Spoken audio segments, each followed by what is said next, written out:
Eu tenho uma pergunta para fazer para ele sobre comunicação, mas antes disso, eu queria te fazer uma pergunta que é super interessante, que a gente fala, poxa, muitas vezes você é vítima, inclusive, dessa herança cultural que você recebe, principalmente no seu ambiente familiar, e repete hábitos e costumes muito, assim, como você mesmo disse, no Congo, o estupro é algo estimulado, então as pessoas tendem a repetir isso como se fosse algo normal. Isso não é algo bacana.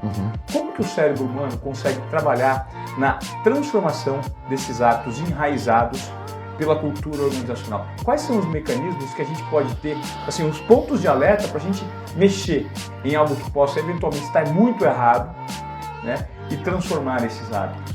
Dentro de uma empresa? Pode ser dentro de uma empresa, até no comportamento familiar, porque eu acho que no comportamento familiar talvez seja a principal dor das pessoas, sabe, Ezra? Poxa, você acaba replicando o que seu pai e sua mãe faziam e é muito equivocado na criação dos filhos, né? A gente tem a tendência a repetir como os nossos pais, aquela música do Legião, né?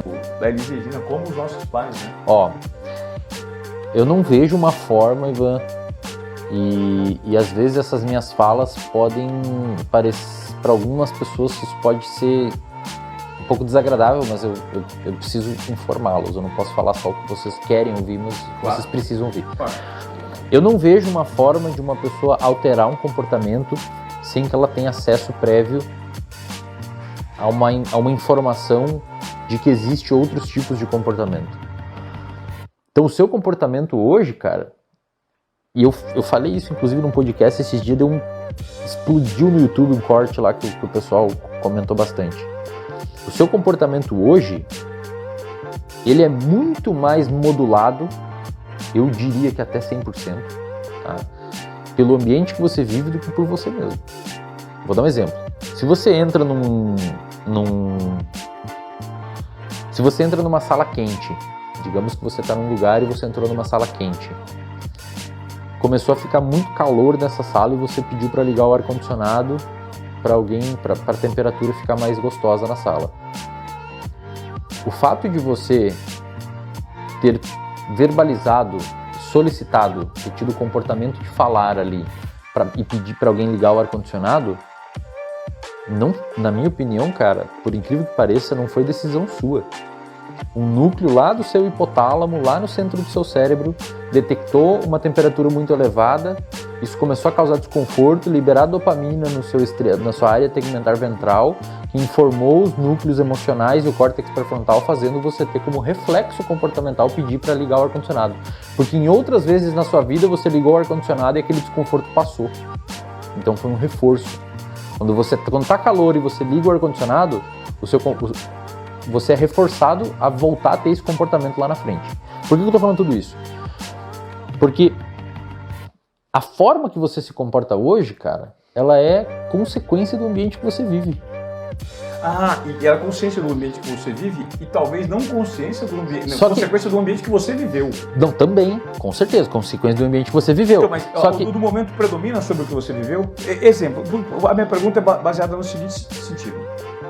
Vamos supor, eu preciso romper com ciclos viciosos de comportamento, né, que eu herdei da minha família.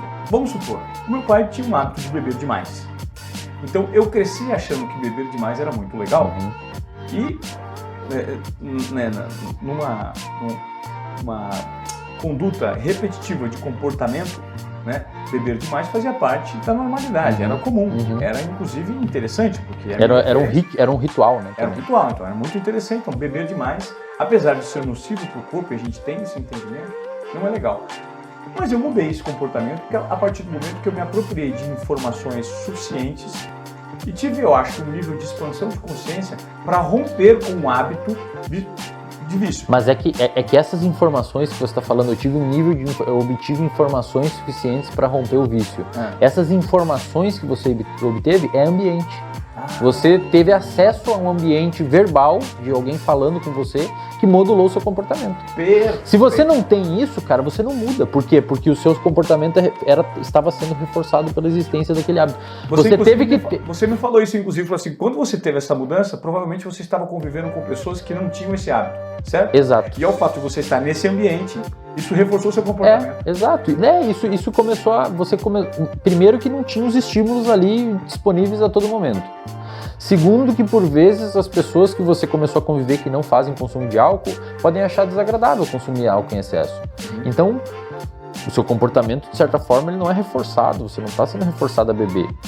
E aí você acaba diminuindo a existência desse comportamento e esse hábito acaba saindo dali. Só que tem um problema. Quer dizer, um problema não, depende, como eu digo, tudo depende, cara, não existe problema, existe contexto. A circuitaria que fez você ter vontade de usar álcool ou que fez você usar álcool lá atrás, ela continua existindo. Então, se em algum momento você se expor a esse tipo de estímulo e esse ambiente de novo, volta. Perfeito. Vício, eu sempre digo pra galera, qualquer dependência comportamental ou química é crônico. Tem um estudo bem interessante que os caras fizeram, que você pega um camundongo e você vicia ele numa substância tipo álcool ou cocaína, alguma substância muito dopaminérgica. Sim. Você fica 2 anos sem apresentar aquela droga pro animal, e detalhe, um camundongo vive 2 anos e meio. Então, 2 anos para um camundongo seria 70 anos para um humano. Perfeito. Uma vida toda, literalmente, pro animal sem apresentar ele a droga.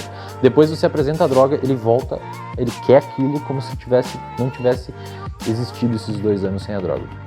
Então, dependência química é uma doença crônica. Aquele comportamento, ele foi tão reforçado por muito tempo que os circuitos cerebrais envolvidos com a aquisição daquele comportamento e aquele vício, eles estão ali latentes, só esperando que o ambiente ligue eles de novo. E aí existe uma outra questão.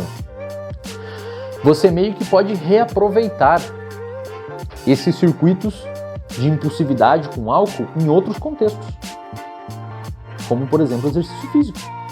Uma coisa extremamente comum é pegar um... Canalização para hábitos positivos. Pensa assim, ó, é um substrato neurológico que está ali, que ele vai ser usado, vai ser reaproveitado pelo seu cérebro em outro contexto. Então, o mecanismo comportamental que quando você apresenta, é um mecanismo neurológico que quando você apresenta um outro contexto aquele mecanismo, ele é reaproveitado. O que é muito comum? Pessoas que têm problemas de dependência química, principalmente, se transformarem em atletas amadores, maratonistas, meio maratonistas, nadadores, vão pra musculação, que é o que a galera sempre fala, a musculação me salvou do vício. Eu não digo isso, eu digo na realidade que você na realidade está usando os seus circuitos em outro lugar, em outro ambiente.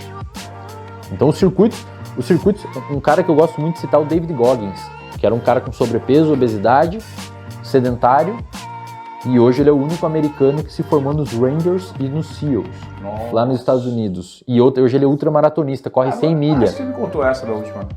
E olha só, cara, o mesmo... Não existe um neurotransmissor novo que o cérebro dele criou. Ah, vamos criar aqui o neurotransmissor Ivamoré. É um novo neurotransmissor que o cérebro... Uma genética nova. É o mesmo cérebro. Só que está operando... Aqueles mesmos circuitos estão operando em um outro lugar. É tipo você ter uma Ferrari que estava andando numa estrada de chão, batido, e agora está andando num asfalto. É o mesmo mecanismo em ambientes diferentes. Então isso que as pessoas têm que entender. Não é que a musculação salvou você ou a corrida salvou você do vício. Na realidade, você apenas começou a obter recompensas em um outro contexto e o seu cérebro meio que usou aquela predisposição à impulsividade que você tem de uma forma mais adaptativa, num contexto mais adaptativo. Mas o circuito é o mesmo. É por isso que você vê, por exemplo, ultramaratonistas correndo com bolha no pé, todo assado, desnutrido, dói, cara, os caras correm 100 km, dói, o corpo dói, o joelho tá uma bola, os caras de Ironman, o pé fica gigante, aquilo machuca eles, mas eles continuam fazendo, porque é um comportamento compulsivo, mesmo doendo, você continua fazendo, mesma coisa que um usuário de droga. Então, pra mim, os sistemas são os mesmos, só que o ambiente direcionou, exatamente.